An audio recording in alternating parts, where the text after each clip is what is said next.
let's start from the beginning. What was it like when you first started as an entrepreneur back in 2005, if I'm not mistaken?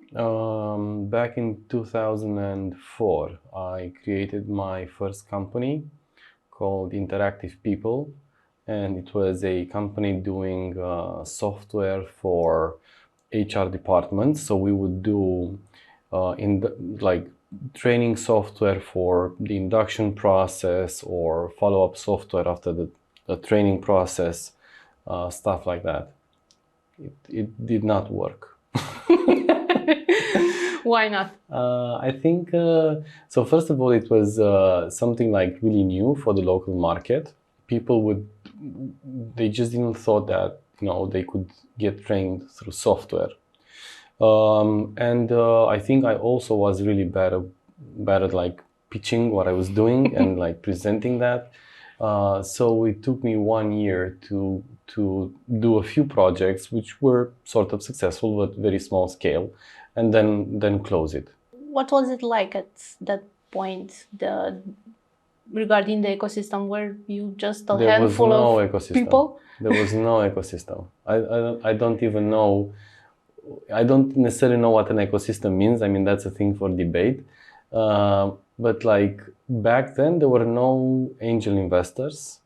There were obviously no venture funds, and there were no startups. I mean, if you do something like that was called a company. Or maybe a small company, but there was that the idea of a startup did not existed in anyone's minds. When did you first hear about startups, about this concept, this word? So like when I got my first job, I was in second year at my university, and I started working for Vodafone Media, which was a company who was doing sort of a local Amazon. So that was in 2000, and it was all like the craziness of the 2000, right? So we had the founders of the company were brokers on the local stock exchange, and they were paying close attention to what's happening on the US stock exchange. So they thought, wow, this internet companies are really growing, but they are still called like companies back then. I think I don't think we use the term startup, although those were startups indeed. I was the first CTO of Vodafone Media, who then got acquired by, I don't know, somebody else, a bigger player in Romania. And I think that was the time towards the end of my work at Vodafone when we started talking about the idea of a startup, but it wasn't really clear what a startup meant. So I think like the startup type of thing, I think it became clear in my head what it means when I started reading Paul Graham's blog, 2006, 2007, something like that, because that was very much like 100% oriented towards the concept of a startup as a high growth company. So I was really lucky to start reading Paul Graham exactly when he started blogging. Where exactly did you hear this word, first of all? I mean, I think I read it on the internet. I don't think people were talking about startups locally back then. Like I remember the times when we started How to Web, that was 2010. And we would go to different, companies in Romania, and we'd say we want to build this event that it's going to be really impactful for founders, not only, but like for startup founders. And everybody was asking us, what is that? What is a startup? So like that was 2010. We were lucky to put the event together because one of the main partner of the event in 2010 was an ex-startup. It was Interact, was bought by Adobe. So like the guys from Interact actually knew what a startup was, and they figured out that this may be helpful.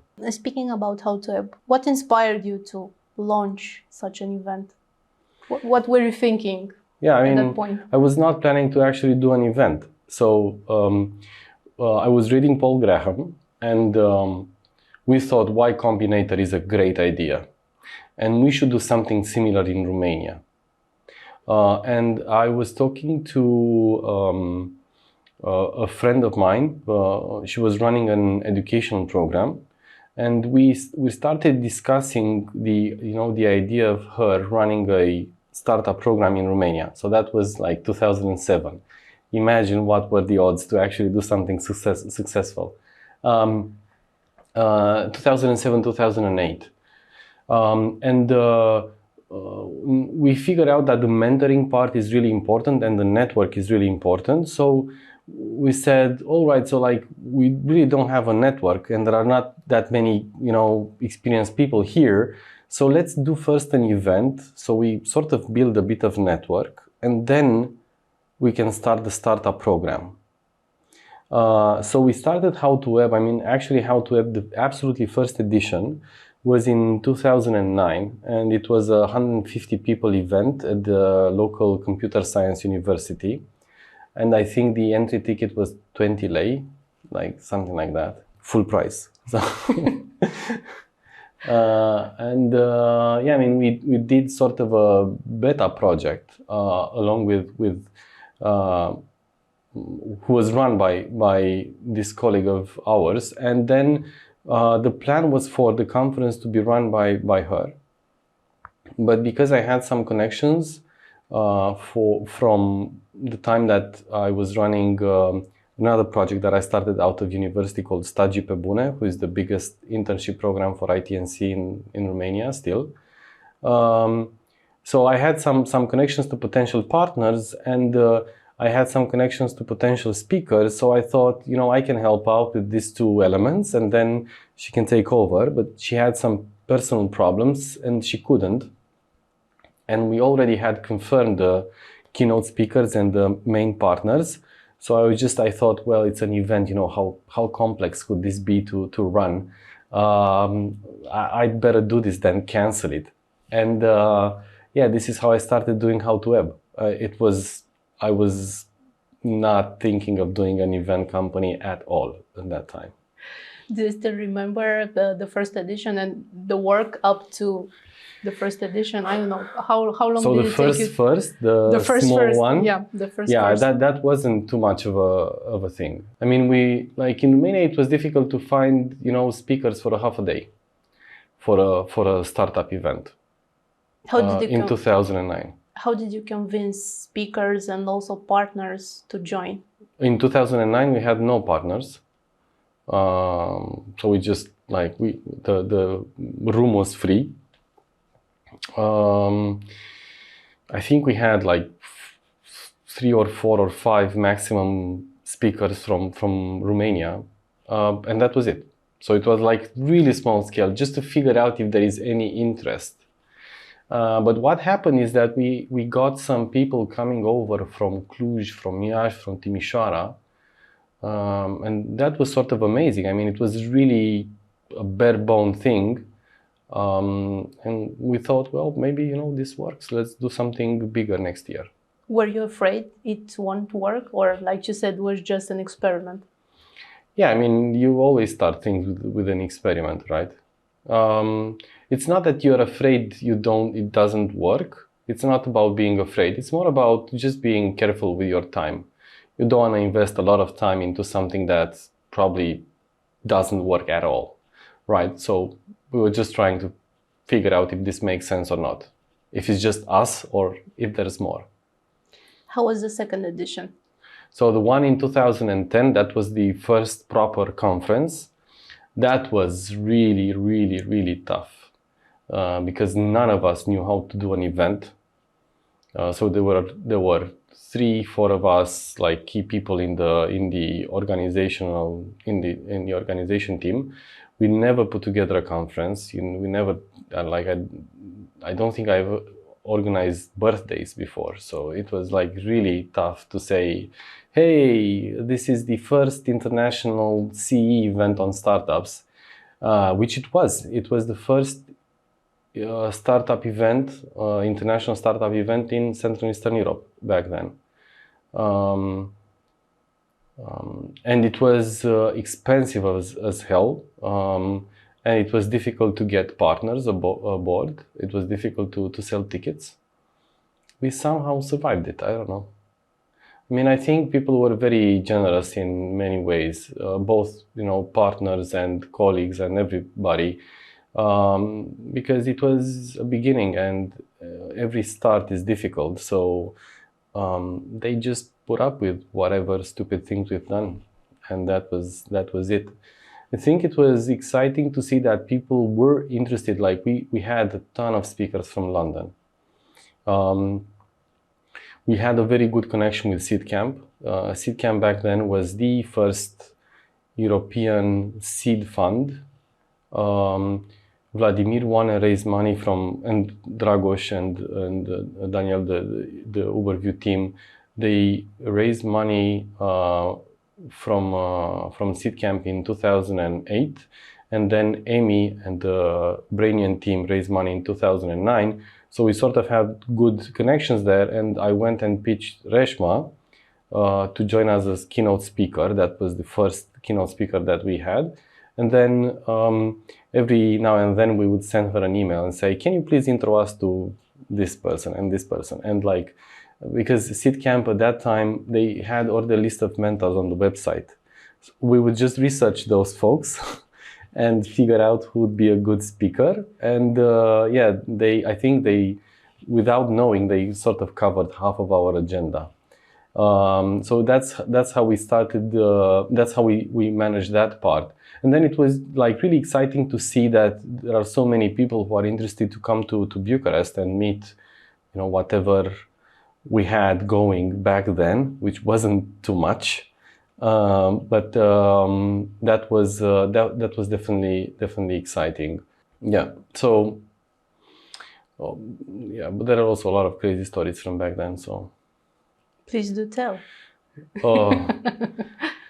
So we had a startup competition, and I think the winner of the third prize, he had a psychological medical condition. So he tried to wrestle Reshma at some point, who was in the jury, because she was asking too tough questions. Okay. So that was one. And there are some others with speakers who enjoyed their staying in Bucharest quite a lot. I won't go into details. You've mentioned the part about fundraising to actually get the event off the ground. Yeah. How did you manage to get the money necessary? I mean, for plane tickets, for... Yeah, I mean, we had... I don't remember the list of partners that we had. We definitely... one of our partners was the UK Trade Association.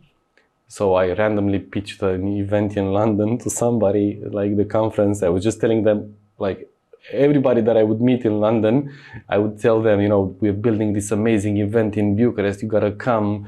You're gonna meet a lot of fantastic founders. And apparently one of them was actually, part of the UK Trade Association, and they were one of our partners. And then I think we had Yahoo as a partner. And from Romania, we had Adobe and Orange. I think the Adobe guys, the Adobe guys, Ducu and Bogdan, were really important for this, because they were some of the only folks who understood what startups are, and how building a startup ecosystem would help the the local industry, and they helped us financially significantly at the first edition. And then we were staying at Bucharest Hub, who is the first co-working space for technology people. It was created and run by Vlad Stan and Cătălina Rusu. And they also helped us with the location. We had the speaker dinner before the event there. It was pretty amazing. Yeah. Where did the first event took place? I mean, the first event, the first big event. Yeah, the first international one was at Intercontinental Hotel. And how many people were there? 450. Were there a crowd. More people than you envisioned, or? We were targeting 500. So we were pretty close to our objective. I think there could have been a bit more than 450. So we were very close to our objective. What did you tell people about the event? I mean, how did you pitch it to them, and also to the speakers, and also to the startups, to the audience, to everybody? So different. So like so if you go internationally, you would say Romania has so much technical talent. You know, everybody knows that we have really good developers, but now people are starting to understand how to create products and then companies, and we have more product and business knowledge coming in. So like we think that Bucharest is going to be one of the major tech scenes in Europe, and we are creating this event, which is not restricted to Bucharest, right? It's for the whole region. And if you come there, you're going to meet some raw talent that you can work with and connect with very early on. So that was the external pitch. And the internal pitch for founders was mostly, we've got some folks who really know how to do this thing called startups. And like, you guys are really trying, but it doesn't feel like you'll figure it out. So you can come to this conference and figure out what startups mean. And it did, like for many of them, it did. Like I was looking at some photos from 2010, and some of our attendees were like Mihai Rotaru from Clever Taxi, Radu and Mircea from Smart Bill, so many others, like so many other folks who have later on have created decently sized companies. Lucian from Elrond also, yeah. So it was helpful. I do hope so. I mean, they can tell you that.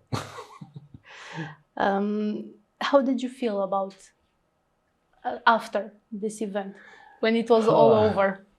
I think like like the first 5 or 6 How to Web events would always end bittersweet, because it was a great event. You would get like international press, you know, people would have a good time. They would meet business partners. Some of them would reach out to you and tell you, you know, I really like, I really understood one element or the other of my journey going forward with my company, and that was really positive.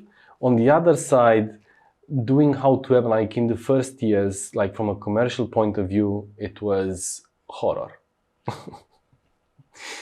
Yeah, it was just horror. I mean, it was, I think like, but after 4 years, we had reached a budget of 60 or 70,000 euros per conference. So we would run one of Eastern Europe's biggest conferences, right? In Bucharest, with hundreds of guests, almost 1,000 people, with tens of speakers from abroad, and the whole cost would be 60, 70,000 euros. And the whole budget, because the cost sometimes was bigger. So like that was just insanely difficult to start again, assuming that you're gonna lose money the next year as well. Why did you guys do it? I don't know. I mean, I think that we obviously hope that someday it's gonna become business. It was unclear when, and we just thought it makes sense. It just didn't feel like something that you should quit. That's I mean, it's not entirely rational, right? It's also an emotional thing. But it was really hard in the beginning, and like I appreciate all the help that we got from, you know, all the partners and all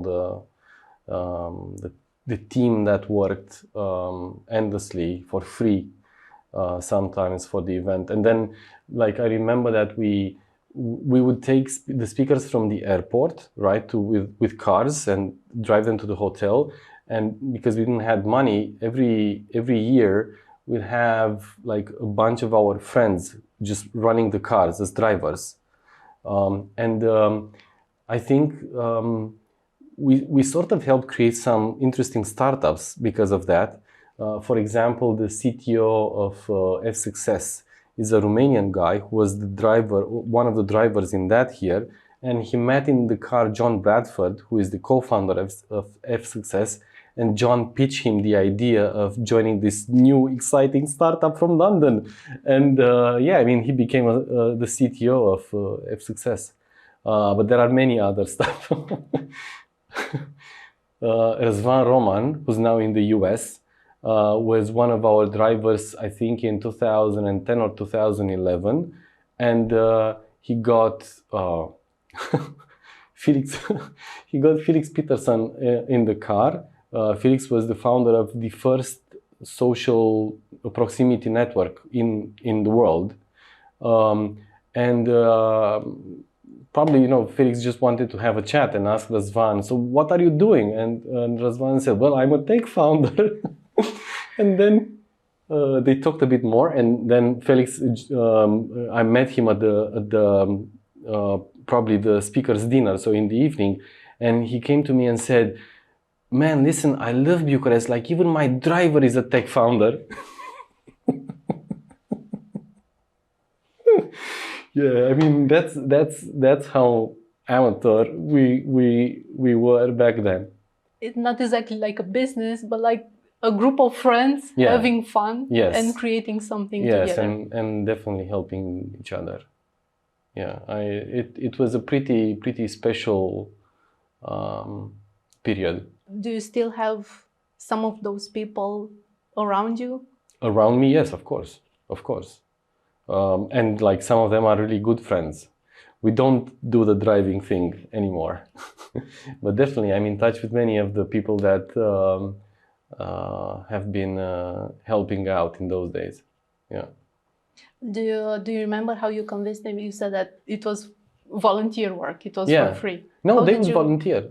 They would volunteer. Like, even, I don't know, I remember that Dragoș Mona came and sponsored our second day party at How to Web in 2010. And he did this not because anybody asked, but he just thought, this is amazing atmosphere. I want to give champagne to everybody.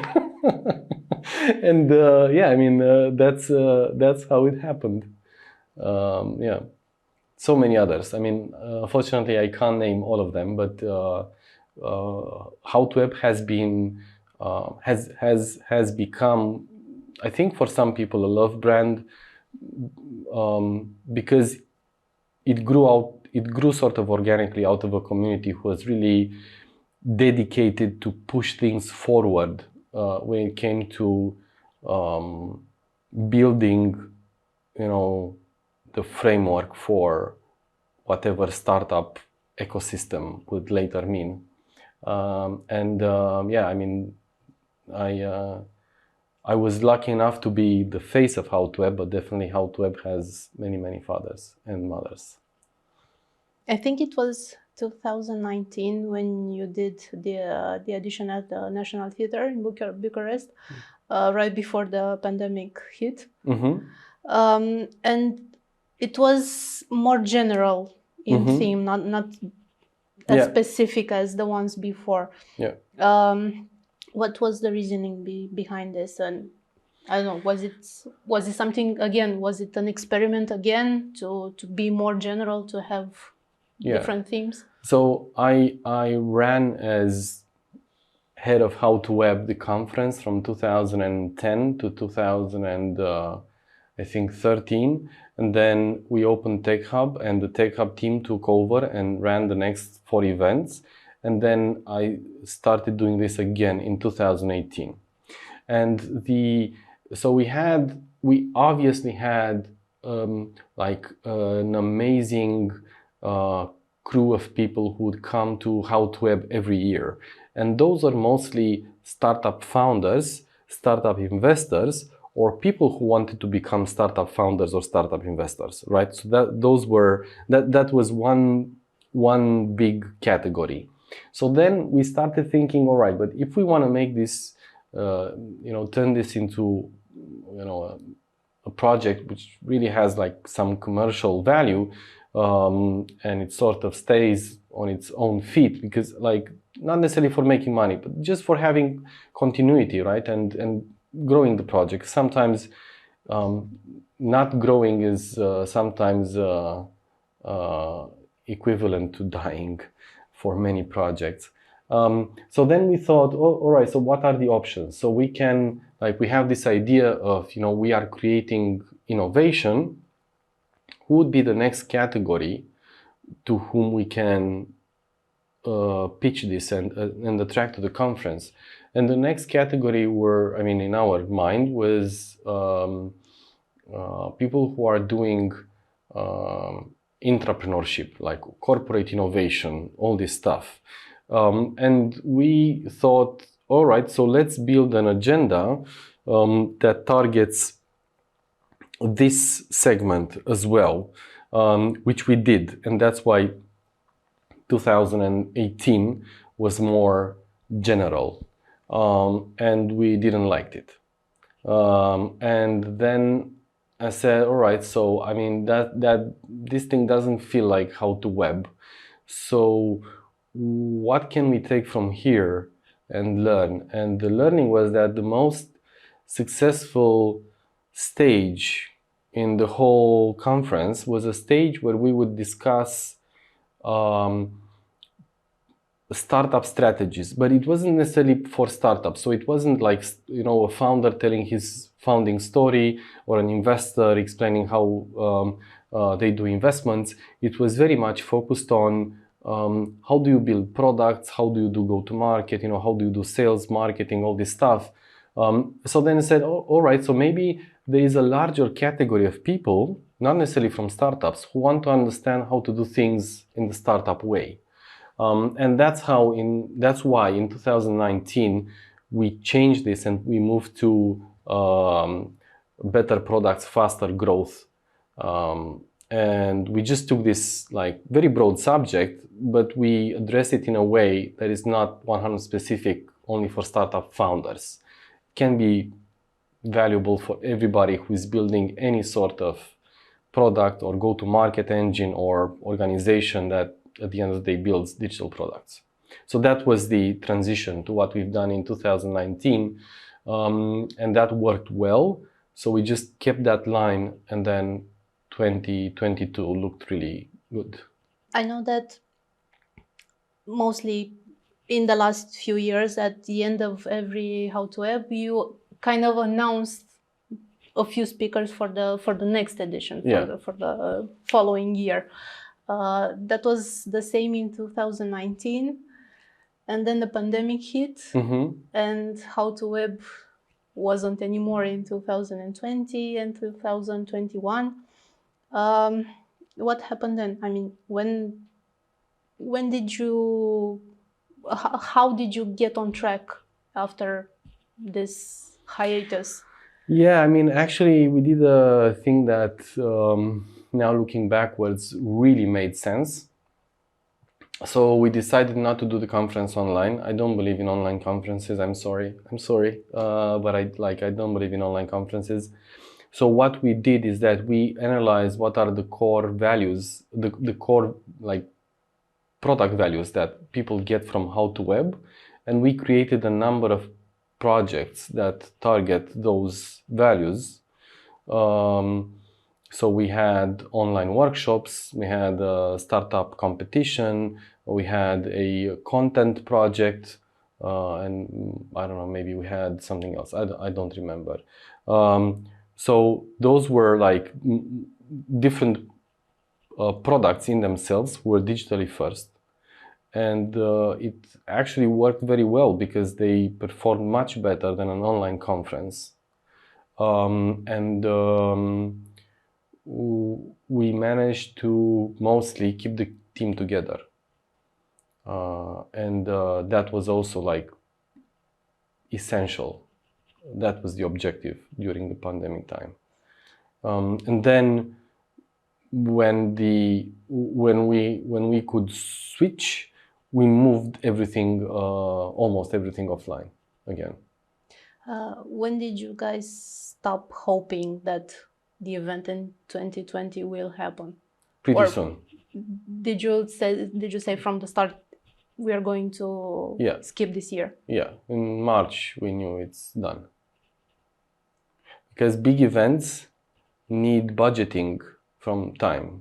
Like you can't, the cost of a big event is like really high, and you absolutely need to have all this budget in place at least half a year before the event, right? So it was sort of obvious that nothing will happen by March. You've mentioned before Tech Hub Bucharest. Yeah.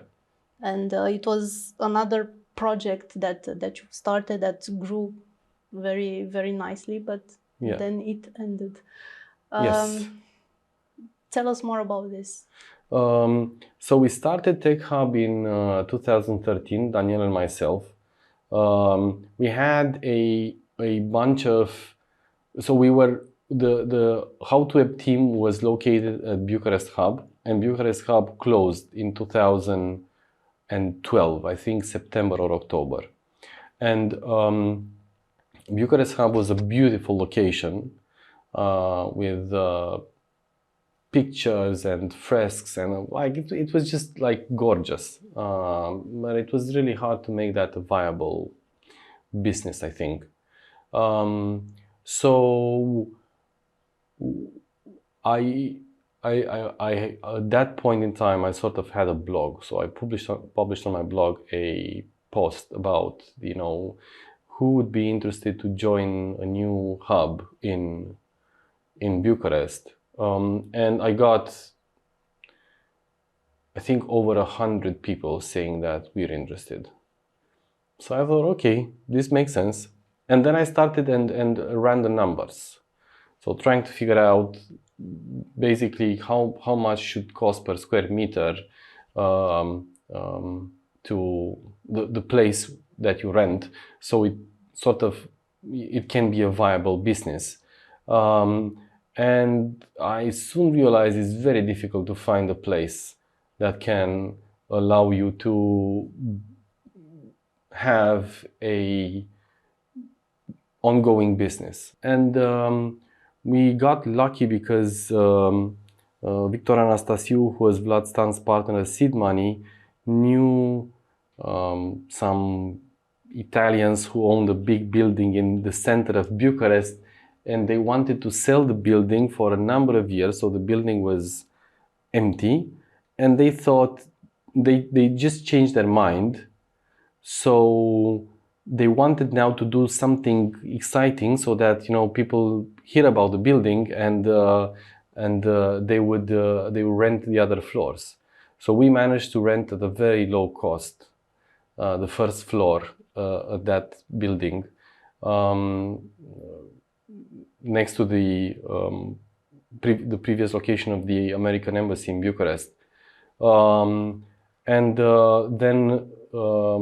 Daniel Dragomir joined, and he actually did all the work for like decorating the space and doing everything else. I was back then in UK. I was working on an acceleration program called Springboard. So he did all the heavy lifting and created what we know now to be with a very small budget, obviously, and created what we now know to be Tech Hub.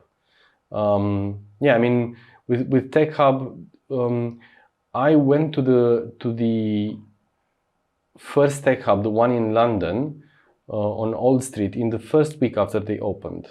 And it was a lousy place. I mean, it was small and smelly and with bad furniture. And I was amazed that people would, you know, actually pay for a rent there, pay for an office. But if you'd go to a couple of events, you would understand the network effect that it created. And I thought that it makes sense to open a hub in Bucharest because, you know, How to Web was sort of in a state of equilibrium, but we were looking just to expand what we are doing because the total budget for How to Web was way smaller than you would need to have a full-time team hired throughout the year. So we thought, well, if we do a hub, then you'll have a full-time team there, and they can do How to Web once per year. How did you convince the guys from Tech Hub to lend you, to give you their name also to open it in Bucharest? I don't remember. It must have been over beers. I don't remember. I think it was pretty easy because they were looking to expand, to create a network. So they had already opened Tech Hub Riga, and like Tech Hub Bucharest sounded good. And we knew each other for a number of years. Mike Butcher, who started Tech Hub, was one of our guests at How to Web in 2010. So he had already come to Bucharest a number of times. It was pretty easy. I don't think it was too much of a conversation about this. And you mentioned the business model. How did you make it to work? I mean, to actually produce or sustain itself?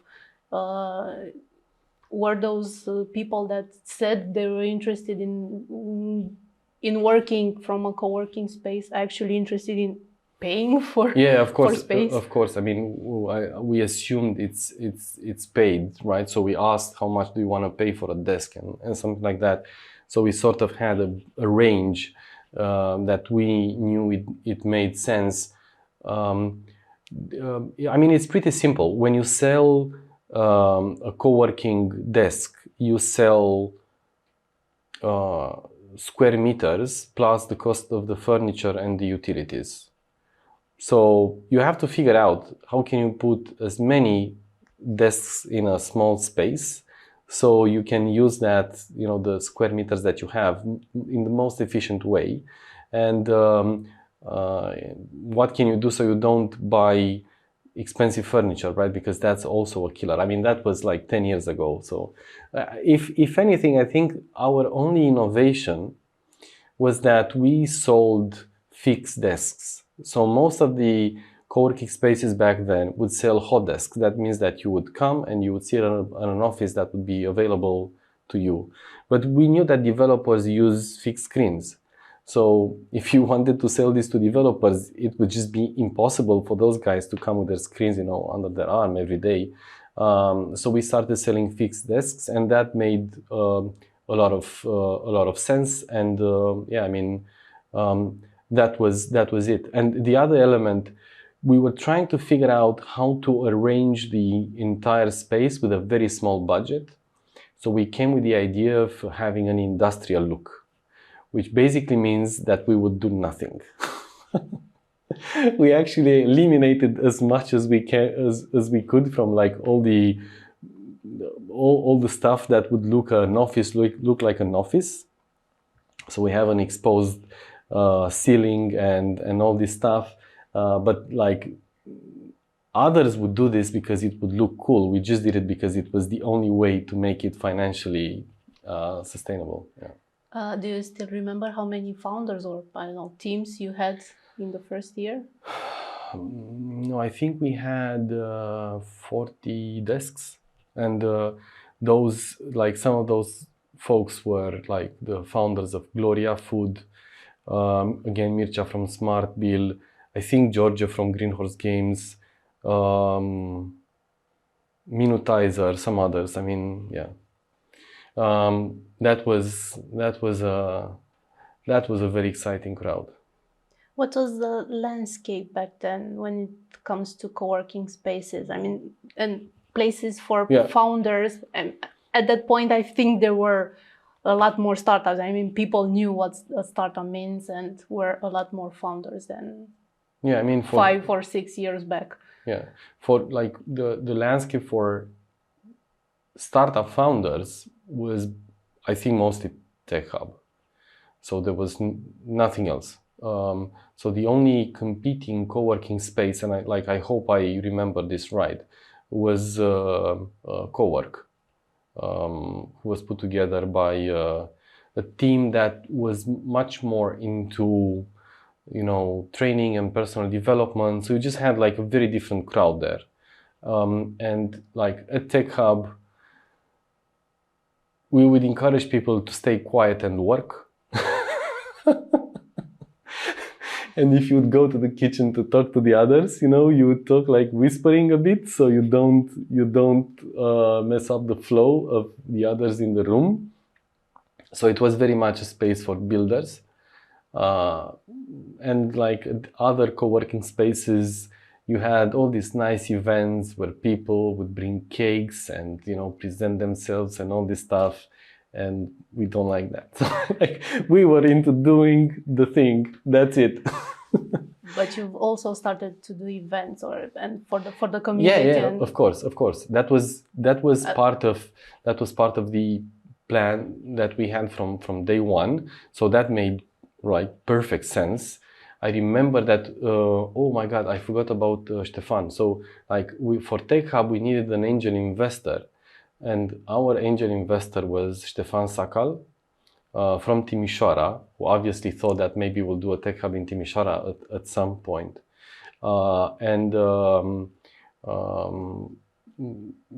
He was with us for I think less than a year, and then we bought his shares with a bit of a profit. So that was absolutely okay. And I remember when we launched Tech Hub, I brought from London some blouses, like Star Trek blouses. So I was dressed in Spock, and I think Stefan was dressed as Captain Picard, and Daniel was dressed as Data. So Daniel was with like yellow, Stefan was with red, and I was with blue. Nobody figured out what was with those blouses. Like we have the pictures from the launch where we are dressed like Star Trek characters, and everybody in the room is really serious, and a lot of people are dressed up in suits and stuff like that. It was hilarious. What did you tell people back then? We have a community, we have a co-working space. How did you promote Tech Hub at that point? So I think it was unclear at that point in time the value that curated communities bring. So Tech Hub was both. Like we would do events, and events were open for everybody. So whenever you would go to a Tech Hub event, you would just meet other geeks or founders or developers or whatever, because all the events were like on the regarding startups and technology. And then the ones who were actually working there, I mean, we got a lot of requests from lawyers and accountants, and we just said no. Because the value, I mean, whenever you rent an office and you're part of that group of 40 people, it's not even a large group, right? You have to be able to connect with them and sort of, be in the same space. We just focus on selling those to people who are building technology stuff. When did it stop working? I mean, what happened? So I don't know, because in 2017 I started working with Gecad Ventures, and I sold my shares in Tech Hub to Daniel. So I don't know about that period. I was there until 2017. Tell us more about this period in your life, first as an angel, then as a venture capitalist. I know that you are one of the founders of the Tech Angels Network. Yeah. Here in Romania. What attracted you to this side of, let's say, of the business, of the table? So I started Tech Angels. I haven't. It was not necessarily myself who started that. I think it was more Andrei and Radu, and I was helping out with some stuff, but just because it felt something like, something that made sense. Definitely there are a lot of founders back then who had no access to capital. It became pretty clear that it's going to be a long road, because when you start an angel network, you basically match angel investors to startup founders, but our angel investors had no experience investing in startups, and our founders had almost no experience fundraising. So like that was sort of a big gap. I paid less attention to that area for a while, but then at some point I remember that there was a guy called Max Niederhofer, who was one of our speakers in 2011, 2012. Max was he was an investor, he was a founder, and then he became an investor again with Excel in back then, and now he runs his own fund. So Max at some point, was questioning me, how is the conference going? And probably I look just like really poor. And I said, well, we're sort of struggling here. He said, well, why don't you get into investments? I mean, you know all these people, you should do investments. And I was like, I have no idea how that works. I think this was 2012. Then I think the other person who pushed me into this direction was Vladimir Wane, who kept telling me that, compared to the UK investors that he met, I would be sort of decent. But I had no plans to actually do investments as a career. So I always thought of myself as a founder. So I thought I'm gonna, keep doing How to Web until things sort of reach a point where this can be an entity on its own, a commercial entity on its own, and then I'm gonna start some startup. And that was my plan all along.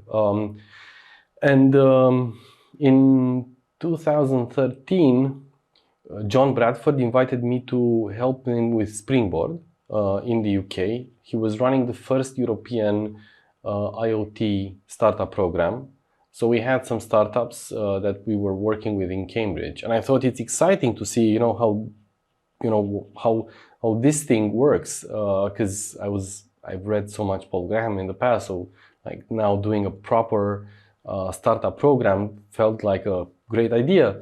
So I've done that, and then that was a short gig, I think, for 6 months.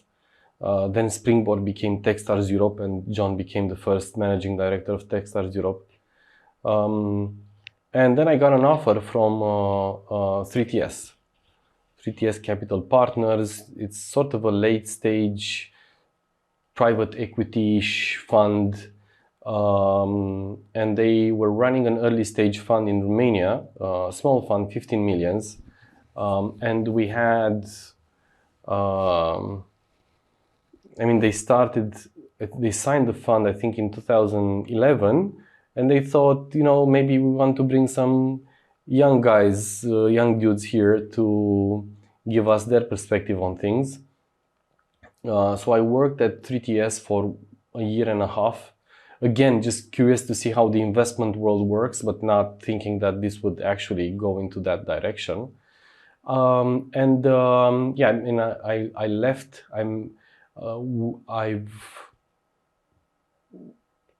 I've helped 3TS invest in Greenhorse Games and 123 Form Builder from Timișoara, and I helped a bit also with Smart Bill, I think. At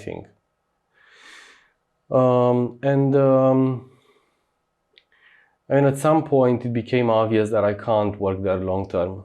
All the 3TS guys were coming to the office nicely dressed,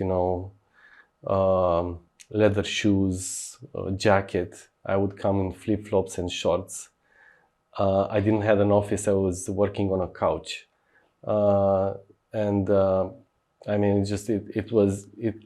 It just didn't felt natural to be there after a while.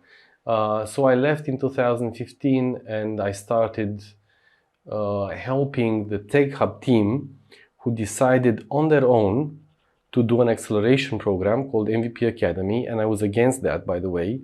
So I thought they should do something which like workshops or something that could be more scalable than an acceleration program. But they decided that they want to do an acceleration program, and they started that, and I was helping them. Like now I was sort of an investor, so assumingly I knew more.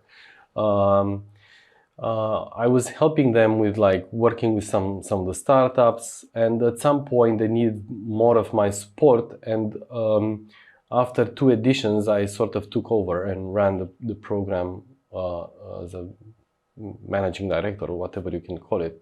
And towards the end of that period, I started thinking that, well, maybe I can do investment. I mean, it seems that whatever I do, I just end up doing investment. So maybe I can just do this better. And I realized that I know a lot about investments because of Vladimir and Max, because of them I started reading about investments, but not necessarily to understand how to do investments, just to understand the technology world. And back then, some of the biggest bloggers in the technology space were investors, and they had like a really interesting perspective on things. Yeah, I mean, I was just like trying to understand that so I can do a better agenda for the conference mostly. Then at the end of MVP Academy, I was thinking of opening a fund, like starting a seed stage fund. There was this pool of public money being available at that time. And then Radu Georgescu pitched me to join him and Carmen and Daniel to do Gecad Ventures. So Gecad was a family office, and they wanted to move from that to a proper venture fund. So we gave it a go, and we had a very ambitious goal for a first fund, and we didn't manage to raise the money. And we decided to, I mean, although we had a lot of money promised to us, it wasn't the it would take us to on a road that would have been totally different than what we anticipated first. So we sort of decided to stop that project. That was 2019. Yeah, and then like I thought I will never do venture again. It was a bit traumatic, so I declined all the job offers from other venture companies that I got. And at the end of 2020, George Lemnaru, circling back to him, who was my first investment when I was at 3TS, called me and told me that he's selling a part of the company and he wants to give me some money to start a fund. And I thought that's a very dumb idea. Like, it's really nice, you know, it's a nice thing to do, but who else would give me money to start a fund? And it's also like it's just like it keeps getting better. So it was in the middle of the pandemic, and back then I had 2 dogs. So after curfew hour, you would be allowed to walk on the streets if you would walk your dog. And very close to my apartment is the home of Vlad Ionescu, who is the ex-head of growth at UiPath. And he would work all day, and because I had 2 dogs, when I would pass his apartment, he would come with me and take 1 dog, and we would walk the dogs together, right? So whenever we would meet a police car, we would be fine.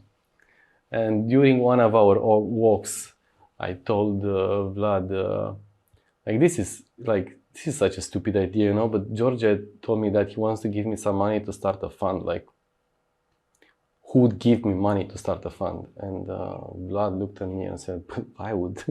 That's when, yeah, I mean, I told him that it's a bad idea anyway, so I will not do this. But he kept insisting for, I think, more than 2 or 3 months. And then I asked other people what they think. And honestly, it's like in that old story, you ask for advice and you get money. Like, people would keep telling me that they want to give me more money. And at some point I thought, okay, let's give this a try. Then Underline It works Ventures. pretty well. It works pretty well. Yeah, so we started Underline Ventures in 2022. So it works. Yeah. 15 years, after 15 years, sometimes it actually works. How is it for you now that you are the solo GP for It's a like VC? the solo GP part, I mean, it looks great in the papers, but it's so much work. I so much look forward to, to having multiple GPs in this company. I don't know why, but for me, it's like even on a personal level, it's really important to be able to help, good founders do amazing things. I don't know why. Maybe because I'm from a family of founders, and my parents, my grandparents, my great grandparents had all sorts of small businesses. So maybe that's why this is so important to me. But the amazing thing with a venture fund is that if you're really passionate about helping founders, it's the structure which aligns whatever you want to achieve and commercial incentives in the best way, because you are aligned with their success. So from this point of view, I feel terribly lucky that I get to do this. That's it. You've seen startups in Romania and founders evolve Yeah. all along these years. How do you see it now? How do you see this evolution now? And what should we expect, I don't know, let's say for the next 10 years? So I'm extremely positive about the future. If you would look if you look across Eastern Europe, and you just put a dot for every company who is worth more than 100 million, right? You'll have nowadays dots all over the map. In Cyprus, in Slovakia, in whatever, everywhere. If you would look at the same map 10 years ago, it would have been mostly empty. If you think where we were 10 years ago and where we are now and where we will be in 10 years from now, I mean, I think it's just going to be an amazing evolution, because we are on the right trajectory to have multiple unicorns in all Eastern European countries. We have definitely an acceleration factor because we now have a lot of people who are working in product companies, and they understand how this business is being done there, how to organize a team, how to build a product, how to do sales, marketing, etc. So whenever they start a company, they already have that bulk of knowledge, and they can start doing something about it. They don't need to discover all these things on their own, as we were doing 15 years ago. You have better access to capital. You have a workforce which is way more skilled and vast. I mean, obviously, you can have more capital or better capital. You can have even more people in the workforce, but it's just like the evolution is just amazing. It's unthinkable that we have managed to get here in 10-15 years. And if you think we'll be in 10-15 years, I assume if we'll keep the same trajectory, we're gonna have a very solid technology industry with many big companies in Eastern Europe. What do you think that it's our identity in all of this? I mean, there are tech companies used to be good at outsourcing. Mm-hmm. This is a fact. Mm-hmm. In the beginning, this was the road for them. But what's our identity now? Meaning our identity as in Romania or in Eastern Europe or in as Bucharest? Founders, as startup founders mainly, Yeah. or this startup ecosystem that we are still. Yeah, I mean,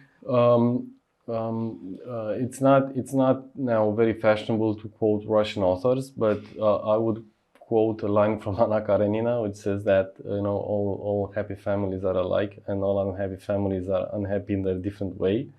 So it's like very similar to founding teams. All founding teams are alike, or almost alike, but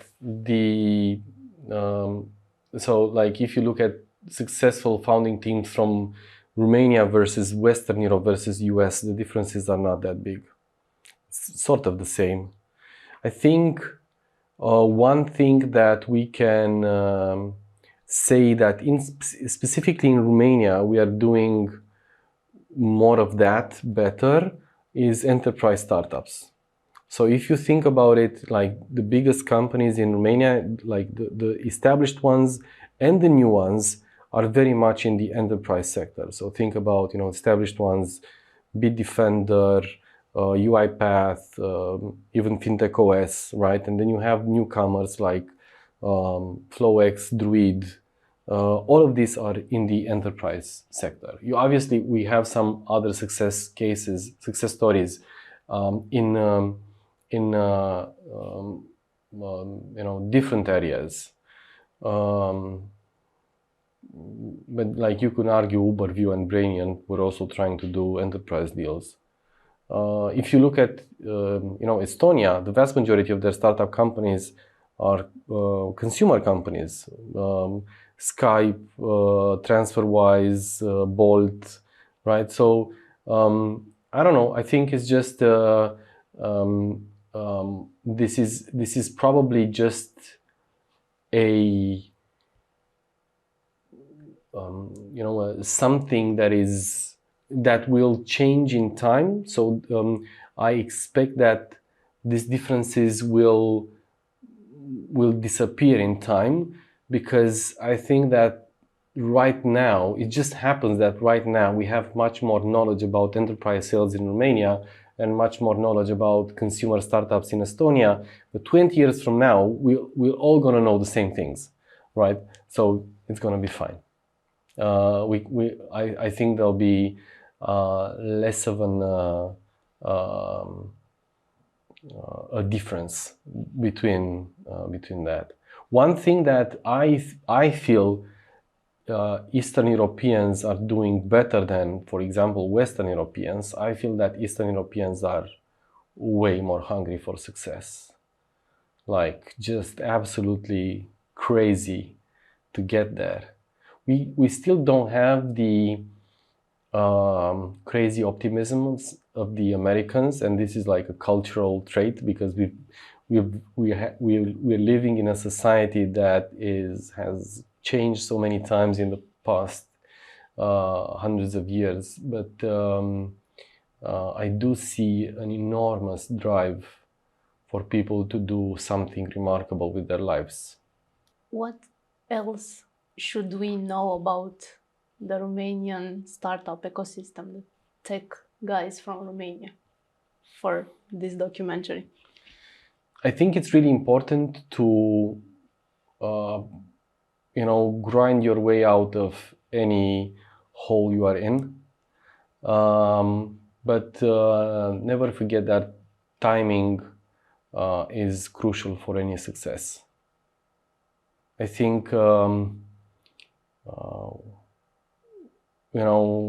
many companies, many founders, they're very focused on working, on just like doing their stuff, but they also have to ask themselves where they stand in the bigger picture. And if you manage to do both things well, the net result will be significantly better than if you're doing just one of the things well. So grind your way out, but figure out when is the right timing, and when it comes to market, if you're hitting that in the right way.